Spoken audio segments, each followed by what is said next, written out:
Welcome back to another short video. This is the Honda CBR 125 I've been working on for some time.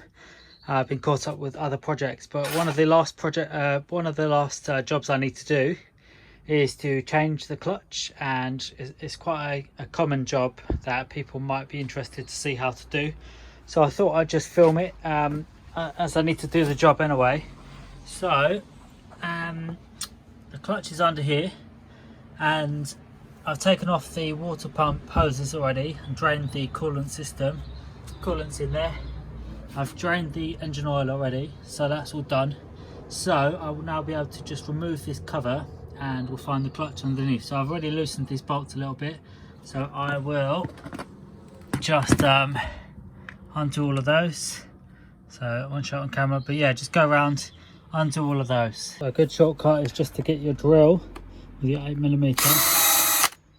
Because you're doing so many, it saves you a lot of time. Next tool you need is a rubber mallet. And I just want to give this guy a bit of a smack.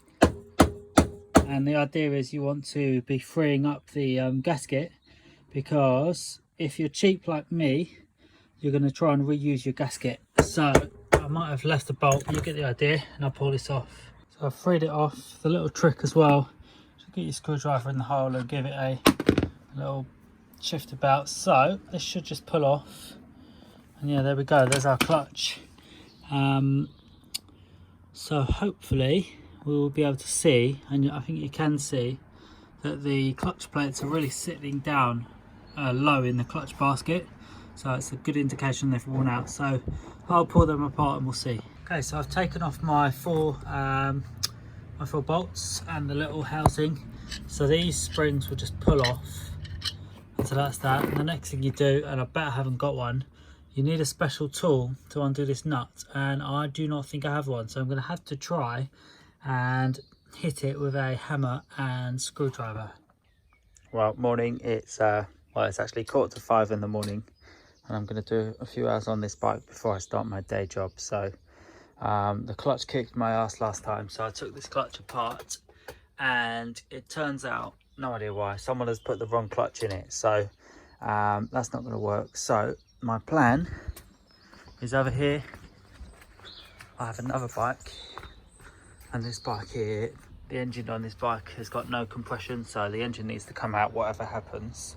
But the clutch should be okay. So you can see there, the clutch is in the right position, and you pull the clutch lever, that feels good. Whereas the other one, this was right around there. So I'm going to pull this clutch out, and then we'll see what it looks like. So same process on this bike. First thing is drain the coolant, drain the oil, because if you don't, you will have a nightmare. And then just undo all these bolts around the edge, and I just do it with it's an 8mm spanner, so I'll do that now. To drain the engine oil, you need a size 17 spanner, and then you just undo this bolt here, and you hope engine oil comes out. If it doesn't, there's other problems. And there you go. Ideally you do it two-handed so that you don't get it on the exhaust, and you would lift the bike up, and you want that thing out of here, and there you go. Disgusting engine oil. Don't get this stuff on your clothes. I always put a cardboard underneath because it will go on the floor if you're not careful. So yeah, drain the engine oil and lift the bike up. You want the bike to be upright. Ideally don't drip your coolant in, which I've just done there. Yeah, I'll actually save that. So best is probably to do the engine oil first, which I haven't done in this case. But just pop that back on there, and it probably won't drain, so let's try again. And there you go, that's how you drain the oil. So I'm just going to sit here for a while and make sure it all comes out. So this is how a clutch should look. So 1, 2, 3, 4, and then the 5th clutch plate goes there. But you can see there's no plate in this one. Whereas the other one, I don't know why, someone's put the wrong clutch basket in. It was all kind of loose, so I'm going to take this apart and we'll see. Now unfortunately I need to take a pause now, because I need to use this to get this clutch basket off, but it's still 5:28 in the morning.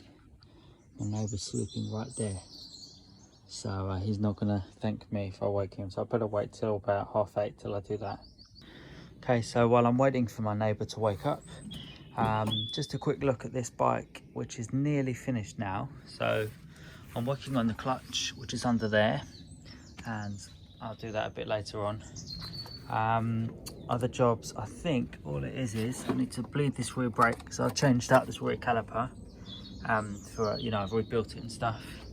I need to tighten up this or sort this out. Clutch we said, and then I think it was just the side stand spring, and then change the side stands, bring it down there, change the chain and sprockets. These ones are no good. So basically 3 jobs, and I really need to get this bike done because it's a bank holiday here on Wednesday, Thursday, Friday, so I really need to get this bike in an MOT, you know, early doors this morning. So I'm going to crack on, see if I can get it finished. So to bleed a brake on a Honda CBR 125, there's a bolt here which you need to undo, which I've done. Then you just pull this thing out. This is the rear brake master cylinder reservoir. Then I'll do it in a second. You need to undo these 2 screws and then basically fill up the master cylinder with fluid, and then you have to undo this nipple here, and then you have to kind of pump the brake down. Right, so you pump the brake down when this is closed, right? So push the brake down, then you open that quickly and shut it again, and the pressure will just shoot bubbles out, and then you quickly seal it again. And then once it's sealed, you let that up, you just rinse and repeat. So now pump it down again, undo that, blast it up, shut it, and just keep doing that. And that's how you bleed the brakes. I'll do it now. So on a CBR 125, a quite common problem is when you turn the indicators on, and they just stay on like that. And the reason is this is the indicator relay. It's under this rear left hand panel, and so to change it, just turn the bike off so you don't blow anything. You just have to take that off, and I've got a new one, or a replacement one. So you just put that on like so, and then it will flash. So quite a common problem. These have copper inside, so smash them open and get some scrap copper if you want it, otherwise throw it in the bin and you're done. So that's another job finished. Okay, well it's 7:41, which I think is more reasonable time. So I need to use my power tool to get this clutch basket off the old bike. So let's go. Okay, well, what a nightmare. I finally got this clutch done. It's now 8:20 in the morning, so I've been at this quite a long time. This bike, it turns out the clutch was okay, but there were 2 things going on. Number one, there were 2 little plates missing that go inside here when I took it apart, so somebody's been at it before.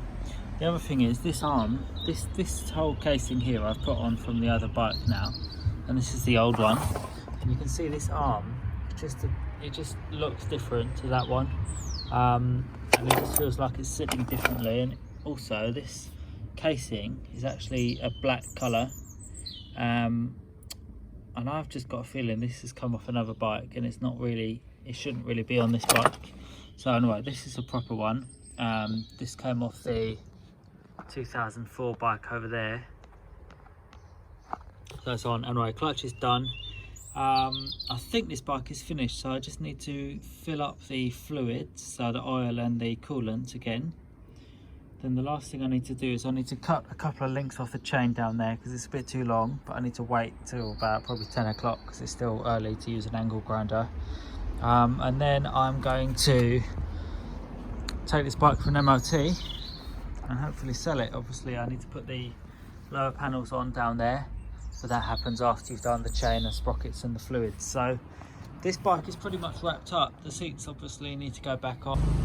To top up this bike with coolant, don't do it the hard way. The hard way is to take this panel off and get in there, but the easy way is to just get your screwdriver up in there, and you have to undo a little screw that's on the cap. Then you can undo the cap, and then you just get your jerry can filler, and then you just pour down there, which I will do now.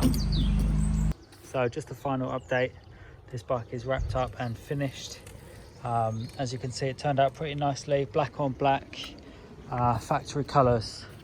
So really good look to this bike, I really like it. It's had a lot of work done, so chain and sprockets were done, engine had a full service, clutch was serviced. I think I had a new tyre at the back. A lot of work went into this one, so it's a really good bike. This will be up for sale in the next couple of days, so if you see this video and you're interested, get in touch. You can see the mileage there is very low, 7,700 factory miles, original miles, sorry. So yeah, nice bike. It's got a stainless steel exhaust, so that's quite cool, and you can see the sticker there, so it is road legal, but it sounds awesome. And yeah, really nice bike, turned out well. So please subscribe to catch more videos, and see you on the next one.